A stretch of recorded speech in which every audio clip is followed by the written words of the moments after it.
एक समय की बात है, मिस्र देश में एक छोटा सा गांव था जो अपने प्राचीन पिरामिडों और रहस्यमयी कहानियों के लिए प्रसिद्ध था।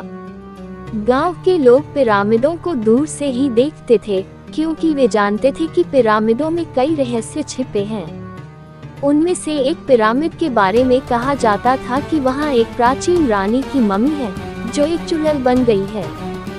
गांव के लोग उस पिरामिड के पास जाने से बहुत डरते थे।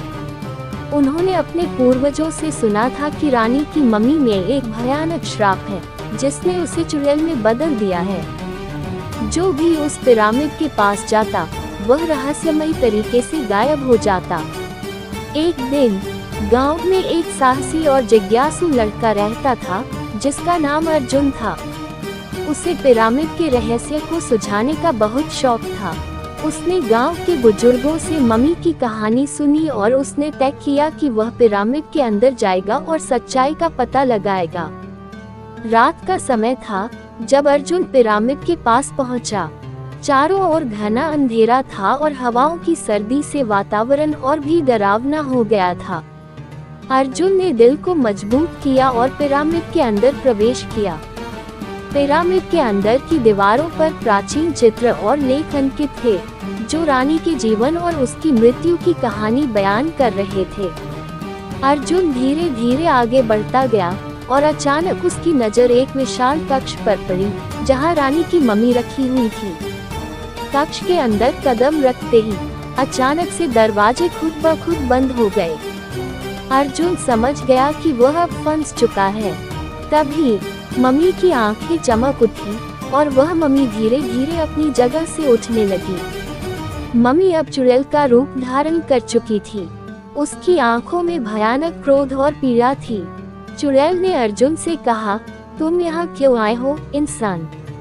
क्या तुम्हें मेरे श्राप का डर नहीं है? अर्जुन ने साहस दिखाते हुए कहा, मैं यहाँ सच्चाई जानने आया हूँ। मुझे बताओ कि तुम चुड़ैल क्यों बनी और क्या तुम्हारी कोई इच्छा है जो पूरी नहीं हुई? चुड़ैल ने ठंडी सांस लेते हुए कहा, मैं मिस्र की एक महान रानी थी, लेकिन मेरे विश्वासघाती दरबारियों ने मुझे धोखा देकर मार डाला।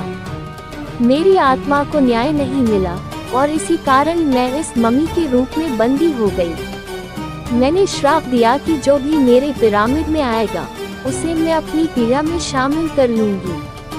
अर्जुन ने चुड़ैल से कहा, अगर मैं तुम्हारी आत्मा को न्याय दिलाने का वचन दूं, तो क्या तुम इस श्राप से मुक्ति पाओगी?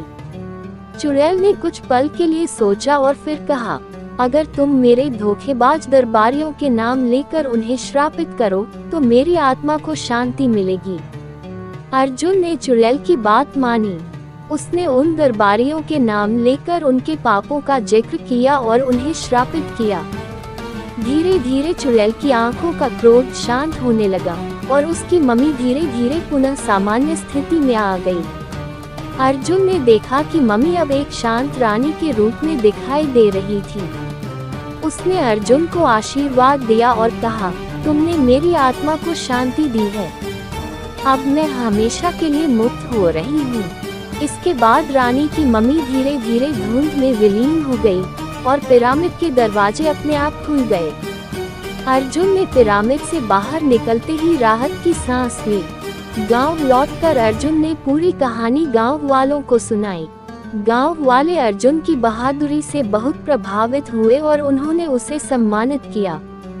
इसके बाद से पिरामिड का वह श्राप भी समाप्त हो गया और गांव के लोग वहां बिना किसी डर के जाने लगे। साहस और सही इरादे से हम किसी भी कठिनाई का सामना कर सकते हैं और दूसरों की मदद करके उन्हें न्याय दिला सकते हैं।